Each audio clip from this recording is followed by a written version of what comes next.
তিস্তা প্রকল্প ও আঞ্চলিক নিরাপত্তা ইস্যুতে প্রধানমন্ত্রী তারেক রহমানের চীন সফরের দিকে নজর রাখছে ভারত। একথা বলছেন ভারতের বিশ্লেষকরাই। তারা বলছেন, বেইজিং গুরুত্ব পেলেও ভারসাম্যপূর্ণ কাজ করছে ঢাকা। নিজের প্রথম বিদেশ সফরে মালয়েশিয়া যান প্রধানমন্ত্রী তারেক রহমান, যদিও এখন আছেন চীনে। একে বেইজিং ও দিল্লির মধ্যে ভারসাম্যপূর্ণ সম্পর্ক রাখার চেষ্টা মনে করছেন ভারতের বিশ্লেষকরা।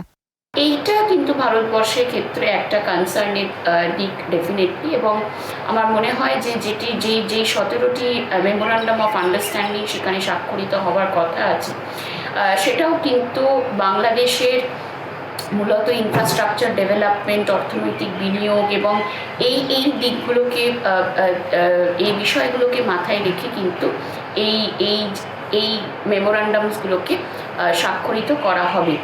তবে ভিন্নমত দিল্লি প্রেস ক্লাবের সাবেক সভাপতি গৌতম লাহিড়ীর। তার দাবি, বেইজিংকে গুরুত্ব দিচ্ছে ঢাকা। জিওপলিটিক্সের ক্ষেত্রে নিঃসন্দেহে গুরুত্বপূর্ণ, কারণ ভারত নিকটতম প্রতিবেশী, কিন্তু চীনের সঙ্গে ভারতের দ্বিপাক্ষিক সম্পর্কের অনেক টানাপোড়েন রয়েছে, এবং যে কারণে আজকে চীনের সঙ্গে যতটা বাংলাদেশের ঘনিষ্ঠতা বাড়বে সেটা দেখতে হবে যে কিভাবে যুক্তরাষ্ট্র কিভাবে তার প্রতিক্রিয়া জানায়।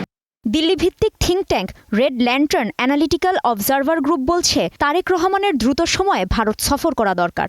বাংলাদেশ ফার্স্ট পলিসির মতো একটা কিছু করে, কিন্তু এটাতে তাদের এটা ভুললেও ঠিক নয় যে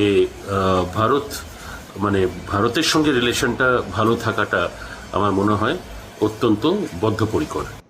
ভারতের বিশ্লেষকরা বলছেন, ঢাকা দিল্লি সম্পর্ক আরও জোরদার হওয়া উচিত।